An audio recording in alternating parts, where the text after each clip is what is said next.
ஆஹா! குளிர்ந்த காத்து, பறவைகளோட சத்தம். இன்னைக்கு பொழுது ரொம்ப அழகா இருக்கே! ஹலோ லீலா. ஆ சொல்லு சித்தி. எப்படி இருக்க? நல்லா இருக்கேன் சித்தி. உன் புருஷன் பிள்ளைகள்லாம் எப்படி இருக்காங்க? அவங்களும் நல்லா இருக்காங்க. என்ன விஷயமா சித்தி ஃபோன் பண்ண? அது ஒண்ணும் இல்ல. அப்படின்னா நான் வச்சிரட்டுமா? லீலா லீலா இரு. ஒரு விஷயமாத்தான் ஃபோன் பண்ணேன். கேக்குறதுக்கு கொஞ்சம் தயக்கமா இருக்குது. கேளு சித்தி. யாருக்கிட்ட கேட்க போற? நான் உன் மகதானே, உரிமையா கேளு. இங்க கொஞ்சம் கடனாய் போயிருச்சு லீலா. 4 இடத்துல ஃபைனான்ஸ் வாங்கி கொடுத்தேன். அப்பயும் கடன் தீந்த பாடில்ல. அப்ப இன்னும் ஒரு 4 இடத்துல வாங்கி கொடுச்சிட்டி. கொடுக்க மாட்றாங்க லீலா. நீ உன் வீட்டுக்காரர்கிட்ட சொல்லி ஒரு 25,000 ரூபாய் வாங்கி கொடுக்க முடியுமா? இதுக்கு தான் ஃபோன் பண்ணாளா? குசல விசாரிக்கிறப்பயே தெரிஞ்சிச்சு. அப்ப அதையே போனை கட் பண்ணி விட்டுருக்கலாம். என் நேரம். லீலா இருக்கியா? இருக்கேன் சித்தி. உன் வீட்டுக்காரர்கிட்ட சொல்லி கொஞ்சம் பெரட்டி கொடுக்க சொல்லுமா. உன்கிட்ட சொல்றதுக்கு என்ன சித்தி, இங்கேயே நான் படாத கஷ்டப்பட்டுக்கிட்டு இருக்கேன். என் வீட்டுக்காரரு ஒருத்தர் தான் வேலைக்கு போறாரு, சமாளிக்க முடியல. வாடகை வீட்டுல தானே குடியிருக்கோம். வாடகை கூட கொடுக்காம நான் 3 மாசமா இருக்கேன். அப்போ லீலா அக்கா மாசமா இருக்காங்களா? இது தெரியாம போச்சே. ஏற்கனவே எனக்கு 2 பிள்ளைங்க. அதுகளுக்கு ஸ்கூல் ஃபீஸ் கட்டவே முடிய மாட்டேங்குது. 3 மாசங்கவும் இன்னும் ஒன்னும் தெரியல. 4-5 மாசம் ஆச்சுன்னா ஒன்னும் சொல்ல முடியாது. வீட்டுக்காரர் வந்து கேட்டா என்ன சொல்றதுன்னு தான் எனக்கும் புரியல. வெளியில தெரிஞ்சா அதை விட அசிங்கம். அதனால யாருக்கிட்டையும் சொல்லாம மனசுக்குள்ளேயே பூட்டி வச்சிருக்கேன் சித்தி. என் மாமியாருக்கு கூட இந்த விஷயம் தெரியாது. தெரிஞ்சா அவங்க என்னதான் திட்டுவாங்க. நீ ஒழுங்கா இருந்தா இப்படி நடக்குமா, உனக்கு தான் குடும்பத்தை சரியா நடத்த தெரியலன்னு என்னென்னமோ பேசுவாங்க. அதனாலதான் நானே எப்படியாவது சமாளிக்கலாமான்னு பாத்துக்கிட்டு இருக்கேன். ஏற்கனவே குடும்பத்தை சமாளிக்கிறது பெரும்பாடா இருக்கு. நானும் வேலைக்கு போலான்னு பார்த்தா உடம்பு ஒத்துழைக்க மாட்டேங்குது. சரி சரி, நான் இங்கனையே யார்கிட்டயாவது வாங்கி கொடுத்துக்கிறேன். வைக்கிறேன். சரி சித்தி. பாவம் லீலா அக்கா மாசமா இருக்க விஷயத்த கூட யாருக்கிட்டையும் சொல்லாம மனசுக்குள்ளேயே வச்சுக்கிறாங்க. மாசமா இருக்கவங்க இப்படி சோகமா இருக்க கூடாது. இவங்கள சந்தோஷப்படுத்தணுமே. அப்பதான் குழந்தையும் புஷ்டிக்கா நல்ல ஆரோக்கியமா பிறக்கும். இந்த விஷயத்த ரோசாலிகா கிட்ட சொல்லி ஏதாவது ஒண்ணு ஏற்பாடு பண்ணுவோம். மகா, துணிய காய போட்டு அப்படியே விட்டுற கூடாது. காஞ்ச உடனே சீக்கிரம் வந்து எடுத்துறணும். இல்லனா வெயிலுக்கு வெளுத்து போயிரும். சரிங்க அத்தை, நான் பாத்துக்கிறேன். மகா, ரோசாலி அக்கா 2 பேரும் இங்கதான் இருக்கீங்களா? எதுக்கு இப்படி அரக்க பறக்க ஓடி வர்றீங்க? என்னாச்சு? ஏண்டி அம்சவல்லி, இப்படி ஓடி வர்ற? காலு தடிக்கி விழுந்துட்டேனா உன்னை யாரடி பாப்பா? என்ன, நான் எதுவும் தோத்துதா இல்ல கடங்காரனை பார்த்து ஓடி வர்றியா? இல்ல இல்ல, அப்படியெல்லாம் எதுவும் இல்ல. ஒரு சந்தோஷமான விஷயத்த சொல்ல வந்தேன். சந்தோஷமான விஷயமா? என்னது?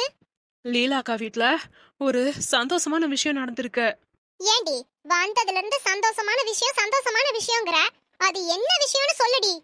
லீலா அக்கால மாசமா இருக்காங்க. 3 மாசமா இருக்காங்க. என்ன சொல்றீங்க? லீலாக்காவா? நிஜமாவா? ஆமா மகா, ஆமா. என்னடி அம்சு சொல்ற? அவளுக்கு தான் ஏற்கனவே ஒரு பொண்ணு ஒரு ஆணுன்னு 2 பிள்ளைங்க இருக்குதுகளே. பிள்ளைகளும் கொஞ்சம் பெருசாயிருச்சுக. இப்ப எதுக்கு இன்னொரு பிள்ளை? என்னக்கா நீங்களே இப்படி பேசுறீங்க? 3வது குழந்தை பெத்துக்க கூடாதா என்ன? அப்படி இல்லடி, அவளுக்கு வயசும் கொஞ்சம் ஆயிடுச்சு. இப்போ தேவையில்லாம எதுக்குன்னு தான் கேட்டேன். பாவம்க்கா, இப்படிதான் எல்லாரும் சொல்லுவாங்கன்னு லீலாக்கா அவங்களே அத மறைச்சு மறைச்சு வச்சிருக்காங்க. இன்னும் அவங்க வீட்டுக்காரருக்கும் தெரியாது, மாமியாருக்கும் தெரியாது. என்னடி சொல்ற? தெரிஞ்சா அவங்களும் உங்கள மாதிரி தான் திட்டுவாங்கன்னு பயப்படுறாங்க. ஐயோ, என்ன இருந்தாலும் புள்ளத்தாச்சி. மனசுக்குள்ளேயே கவலைப்படுறது அவ்வளவு நல்லதுக்கு இல்ல. அது குழந்தையும்ல பாதிக்கும். ஆமாக்கா, எனக்கும் அப்படிதான் தோணுது. பாவம் 3 மாச குழந்தைய வயித்துல வச்சுக்கிட்டு ரொம்ப சிரமப்படுறாங்க. அவங்களுக்கும் உடம்பு வேற சரியில்ல. இருந்தாலும் வீட்டு வேலை எல்லாத்தையும் அவங்க ஒத்த ஆளா பாத்துக்கிட்டு இருக்காங்க. வாய்க்கு ருசியா கூட அவங்க சாப்பிடுறது இல்லக்கா. வீட்டுல தெரிஞ்சா திட்டுவாங்கன்னு வேலைக்கெல்லாம் போக ட்ரை பண்ணிருக்காங்க. ஆனா வேலைக்கு போக உடம்பு ஒத்துக்கல. பாவம் லீலாக்கா. முத பிரெக்னன்ட் ஆனா குடும்பத்துல இருக்க எல்லாரும் அம்மாவை நல்லா கவனிச்சுக்கிறாங்க. தாங்கன்னு தாங்குறாங்க. ஆனா 2வது டைம் பிரெக்னன்ட் ஆனா அம்மாவை யாருமே கண்டுக்கிறது கிடையாது. அப்பவும் எல்லாரும் நமக்கு அன்பா சப்போர்ட் பண்ணணும்னு தான் நம்ம எல்லாரும் ஆசைப்படுவோம். ஆனா இந்த சொசைட்டி இன்னும் திருந்தாம தான் இருக்கு. அப்புறம் இன்னொன்னு, அவங்க மாசமா இருக்க விஷயத்த நம்ம வெளியில காட்டிக்க வேணாம். அவங்களுக்கா சொல்லணும்னு தோன்றப்ப சொல்லட்டும். சரி சரி, நீ போ. லீலா, எப்படி இருக்க? நல்லா இருக்கேன்க்கா. என்ன விஷயம்க்கா வர சொல்லிருக்கீங்க? சும்மா தாண்டி. உன்னை என்ன இப்பெல்லாம் இங்கிட்ட ஆளையே காணோம். வீட்டு வேலையே ஜாஸ்தியா இருக்குக்கா. செஞ்சுட்டு டயர்டுல அப்படியே படுத்துறேன். அதான் இந்த பக்கத்துக்கெல்லாம் வர்றதில்ல. இங்க பாரு, வீட்டு வேலையெல்லாம் ஒரேடியா எல்லாத்தையும் இழுத்து போட்டு செய்யாத. கொஞ்சம் கொஞ்சமா செய்யி. காலையில ஒரு வேலையை முடிச்சீனா சாயங்காலம் இன்னொரு வேலையை செய்யி. எல்லாத்தையும் ஒரே நேரத்துல செய்யாத. உடம்புக்கு ஆகாது என்ன? சரிக்கா. சாப்பிட்டியா? சாப்பிட்டேன்க்கா. என்னையும் நம்பி 3 ஜீவன் இருக்கு. அதுகளுக்காண்டியாவது சாப்பிட வேணாமா? பாத்தியா மகா, வயித்துல இருக்க புள்ளையும் சேர்த்து 3 ஜீவன்னு சொல்றாங்க பாரு. ஆமா ஆமா, உண்மையிலேயே லீலாக்கா மாசமா தான் இருக்காங்க கன்ஃபார்ம். இங்க பாரு, நேரத்துக்கு ஒழுங்கா சாப்பிட்டுரு. உங்க வீட்ல சாப்பாடு இல்லைன்னு வச்சுக்கோ, நேரா என் வீட்டுக்கு வந்துரு. மகா இருப்பா, நான் இருப்பேன். என்ன வேணுமோ கேட்டு வாங்கி சாப்பிடு. அப்புறம் உனக்கு புளிசோறு செஞ்சு வச்சிருக்கேன், சாப்பிடுறியா? ஹை, புளி சாதமா? எனக்கு ஒரு வாரமா சாப்பிடணும் போலயே இருந்துச்சுக்கா. கரெக்டா நீங்க தான் செஞ்சு வச்சிருக்கீங்க. பாத்தியா மகா, புளி சாதங்கவும் லீலாவுக்கு எவ்வளவு சந்தோஷம் பாரு. ஆமா அத்தை, இப்ப போட்டுட்டு வரேன், சாப்பிடுறியா? வேணாம் வேணாம், இப்பதான் காஃபி குடிச்சேன். இன்னும் சமையல் வேற செய்யலக்கா. போய் தான் செய்யணும். நீங்க ஒரு டிஃபன் பாக்ஸ்ல போட்டு கொடுத்துருங்க, நான் வீட்ல போய் சாப்பிட்டுக்கிறேன். அப்ப என்ன நீ சோறு ஆக்கலல்ல மகா? அப்போ லீலா மாமியாவுக்கும் சேர்த்து கொஞ்சம் நிறைய போட்டு கொடு. எதுக்குக்கா? வேணாம், இருக்கட்டும். இன்னும் சோறு ஆக்கல, இந்த புளிய சாதத்தையே உன் மாமியாக்கு மதியத்துக்கு கொடுத்துக்க. நீ போய் ரெஸ்ட் எடு நல்லா. சரிக்கா. மகா, அப்படியே அந்த ஸ்வீட் பாக்ஸையும் எடுத்துட்டு வா. இரு மகா, நான் போய் எடுத்துட்டு வர்றேன். சரிக்கா, அப்ப நான் புறப்படுறேன். லீலா, மனசுல எதையும் போட்டு குழப்பிக்கிட்டு இருக்காத. எல்லாமே நல்லதுக்கு தான், எல்லாமே நல்லதா தான் முடியும், சரியா? சரிக்கா. உங்களை வந்து பார்த்தாதாக்கா கொஞ்சம் மனசுக்கு நிம்மதியா ஆறுதலா இருக்கு. சரி, பார்த்து போ.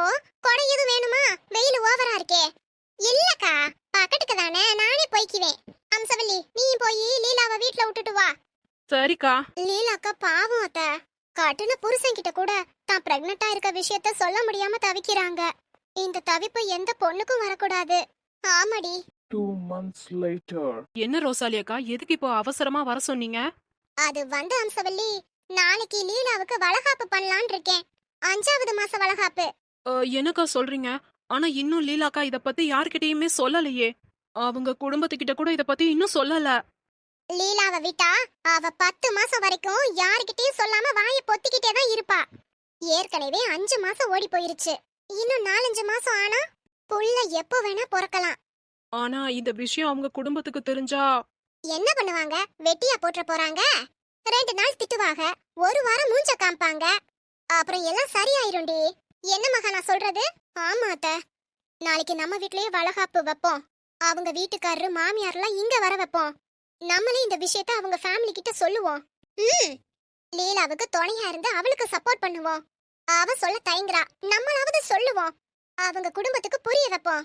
என்ன அம்சவல்லி? சரிக்கா, நீங்க சொல்றதும் சரின்னு தான் படுது. லீலாக்கா பயப்படுறாங்க. அவங்க நிச்சயம் சொல்ல மாட்டாங்க, நாமளே சொல்லிடுவோம். நாளைக்கு நல்ல முகூர்த்த நாள் தான், பாத்துட்டேன். நாளைக்கே நம்ம வீட்லயே வளகாப்பு வச்சுக்கலாம். அவ புருஷனையும் மாமியாரையும் நான் இங்க கூப்பிடுறேன். வந்த உடனே சொல்லிக்கலாம். சரிக்கா, நான் லீலாக்காவை நாளைக்கு கூட்டிட்டு வந்துடுறேன் இங்க. நல்லதுடி. நான் வரேன்க்கா. சரி, கிளம்பு. லீலாக்கா, என்ன அடி? நேத்து ராத்திரி உங்களுக்கு ஃபோன் பண்ணேன், நீங்க எடுக்கவே இல்ல. ஒரு முக்கியமான விஷயம் சொல்லலான்னு வந்தேன். நீங்க சீக்கிரம் தலைக்கு குளிச்சுட்டு ரோசாலி அக்கா வீட்டுக்கு வந்துருங்க. என்னத்துக்கு? வாங்கன்னா வாங்கக்கா. தலைக்கு மறக்காம குளிச்சுட்டு வந்துருங்க. உங்களுக்கு மேக்கப் எல்லாம் வேற போடணும், அப்பதான் பார்க்க அழகா தெரியும். எது மேக்கப்பா? எனக்கு எதுக்கு மேக்கப்பு? அத போய் மகா கிட்டே கேட்டுக்கோங்க. எனக்கு எதுவும் தெரியாது. இங்க இருந்தா லீலாக்கா வாய கலறிடுவாங்க. கிளம்புவோம். இல்ல அம்சு, என்னன்னு சொல்லிட்டு போ. நீங்க ரோசாலி அக்கா வீட்டுக்கு வாங்கக்கா, பேசிக்குவோம். என்னவா இருக்கும்? 2 மாசமா இவங்க நம்மள ரொம்ப ஓவரா தான் கவனிக்கிறாங்க. சாப்பாடு ஸ்வீட்னு என்னென்னமோலாம் கொடுத்து வேற விடுறாங்க. என்னமுன்னு புரியலையே. சரி, வந்த வரைக்கும் லாபம்னு போவோம். ஏன் மகா, இப்ப திடீர்னு எனக்கு எதுக்கு மேக்கப் எல்லாம்? அது வேற ஒண்ணும் இல்லக்கா, நான் மேக்கப் ஆர்டிஸ்டா இருக்கேன்ல, உங்களுக்கு மேக்கப் போட்டு விட்டு அத வீடியோ எடுத்து இன்ஸ்டாகிராம்ல போட்டா எனக்கும் மேக்கப் புக் ஆகும்ல, அதுக்கு தான். அப்படியா? சரிம்மா. 1 hour later. மகா, நான் அழகா இருக்கேன்ல? உங்களுக்கு என்னக்கா, ரொம்ப அழகா இருக்கீங்க. சரிக்கா, நீங்க உட்காந்துருங்க, நான் உங்களுக்கு போய் ஜூஸ் எடுத்துட்டு வர்றேன். நான் சொல்ற வரைக்கும் நீங்க வெளியிலே வரக்கூடாது, சரியா? மேக்கப் என்னமோ நல்லா தான் இருக்கு, ஆனா கவனிப்பெல்லாம் ஓவரா இருக்கே. என்னவா இருக்கும்? இந்த அம்சவல்லி வெள்ளனியே வர சொன்னா, ஆனா அவள ஆள காணோம். பொறுத்திருந்து பாப்போம். காத்திரிக்காய் முத்துனா கடத்தெருவுக்கு வராமலா போயிட போகுது. ரோசாலி அக்கா, என்ன இதெல்லாம்? வளையலு, மஞ்சள், குங்குமம் இதையெல்லாம் என்னத்துக்கு வச்சிருக்கிறீங்க? யாரும் சடங்காயிட்டாங்களா? ஆமா, நான் தான் சடங்காயிட்டேன். எல்லாம் எனக்கு தான். லீலாக்கா, ஏன் நின்னுட்டே இருக்கீங்க? அந்த சேர்ல போய் உட்காருங்க. நானா? நீங்க தான் போய் உக்காருங்க. நான்லாம் உட்கார மாட்டேன். எனக்கு என்னமோ சரிப்பட்டு வரல. லீலாக்கா, நாங்க கஷ்டப்பட்டு இதெல்லாம் உங்களுக்காக பண்ணிருக்கோம். நீங்க அமைதியா போய் உட்காருங்க. எல்லாத்தையும் நாங்க பாத்துக்கிறோம். போய் உக்காருங்க. அடி அம்சு, உனக்கு வேணும்னா நீ போய் உட்காரு. நான் ஏன் உட்காரணும்? மகா, மேக்கப் போட்டு போட்டோ எடுக்கணும்னு சொன்னேன். நீ எடுத்துட்டு என்ன அனுப்பு, நான் வீட்டுக்கு போகணும். அக்கா, நீங்க உட்காருங்க, நான் போட்டோ எடுக்கிறேன். சரி, செட்டப்பே சரியில்லையே. ஆமா, நான் கிளம்பியிருக்கேன். சரி, நீங்கெல்லாம் எதுக்கு கிராண்டா ரெடி ஆயிருக்கீங்க? என்கிட்ட விசேஷத்துக்கு போறீங்களா? அடியே, விசேஷம் இங்க தான் நடக்க போகுது. அதுவும் உனக்கு தான் நடக்க போகுது. எனக்கா? எனக்கு என்ன விசேஷம்? இவ்ளோ நாள் மறைச்சது பத்தாதா? இன்னுமா மறைக்கணும்னு நினைக்கிறீங்க? எங்களுக்கெல்லாம் எல்லாம் தெரியும். எல்லாம்னா என்ன தெரியும்? நீங்க எங்க கிட்ட சொல்லாத எல்லா விஷயமும் தெரியும். அது மட்டும் இல்ல, இன்னும் கொஞ்ச நேரத்துல உங்க வீட்டுக்காரருக்கும் மாமியாருக்கும் கூட இந்த விஷயம் தெரிய போகுது. தலையும் புரியாம காலும் புரியாம பேசுறாக. என்னவா இருக்கும்? வாங்கம்மா வாங்க. வளகாப்புன்னு சொன்னீங்க, யாருக்கு? உங்க மருமகளுக்கா? ஆனா வயிறே இல்லையே.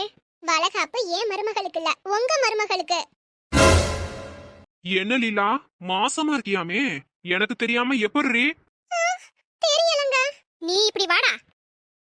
ஏண்டி, உன் கொப்பை இருக்கானே ஒன்றரை கண்ணே, உன் கல்யாணத்துக்கு 30 பவுன் போடுறேன்னு பகுமானமா சொன்னான். ஆனா உனக்கு கல்யாணம் ஆன 10 வருஷத்துல போராடி போராடி இப்பத்தான் 4.5 பவுனையே வாங்கியிருக்கேன். வளகாப்புக்குள்ள போட்டுருவேன்னா விட்டாச்சு. அப்புறம் 2வது வளகாப்பப்ப கண்டிப்பா போடுவேன்னா அதையும் போடல, விட்டுட்டேன். இந்த 3வது வளகாப்ப நான் சும்மா விட மாட்டேன். அத்தா, சீ வாய முடு. இங்கே வாரு. இந்த பிள்ளை போறக்கங்குளாட்டியும் மிச்ச பவுன் எல்லாத்தையும் உங்க அப்பா வந்து கொடுத்துருக்கணும். வளகாப்பு முடிஞ்ச கையோட நீ உங்க அப்பா வீட்லயே போய் இரு.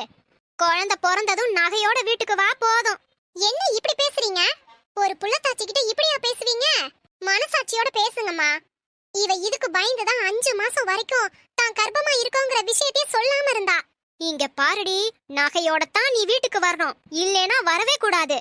அதான் நான் சொல்றத கேளுங்க, நான் கர்ப்பமாவே இல்ல. பாவம் லீலாக்கா, உங்களுக்கு பயந்து கர்ப்பமாவே இல்லங்கறாங்க. லீலாக்கா பயப்படாதீங்க, நாங்க எல்லாரும் உங்க கூட இருக்கோம். இல்ல மகா, நீ சும்மா இரு. நீ சும்மா இரு லீலா. நாங்க உனக்கு 5 மாச வளகாப்ப கண்டிப்பா நடத்துவோம். உன் அத்தைய பத்தி எல்லாம் நீ கவலைப்படாத, நாங்க பாத்துக்கிறோம். இதுக்கு மேலயும் எப்படி மறைப்ப நீ? நீ மறைச்ச வரைக்கும் போதும். ஆமாக்கா, இப்பயாவது உண்மையை சொல்லுங்க. நீங்க கர்ப்பமா இருக்கேன்னு சொல்லுங்க.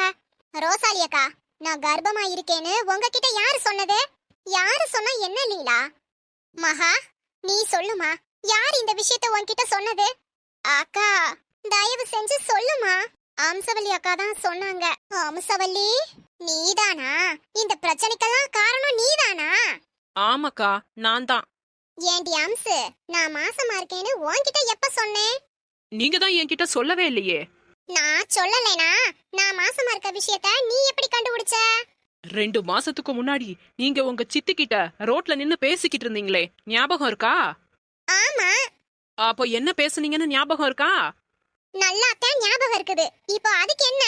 லீலாக்கா, அப்போதான் நீங்க சொன்னீங்க, நான் 3 மாசமா இருக்கேன், இப்படியே 4-5 மாசம் போனா வீட்டுக்காரரு கண்டுபிடிச்சிருவாரு, என் மாமியாருக்கு தெரிஞ்சா என்னையதான் சத்தம் போடுன்னுலாம் சொன்னீங்களே, வெளியே தெரிஞ்சா அசிங்கம்லாம் சொன்னீங்களே. நீங்க பேசுனத ஒட்டு கேட்டுதான் நான் கண்டுபிடிச்சேன். அம்சவல்லி, ரொம்ப நல்ல காரியம் பண்ணிருக்க. சேத்த உள்ளார வரியா? வரேன்க்கா. சத்தம் போடாம அழு. சத்தம் போட்டு அடிச்சு கொண்டு போடுவேன்.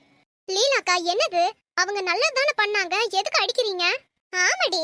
ஐயோ ரோசாலி அக்கா, அன்னைக்கு நான் பேசுனதே வேற.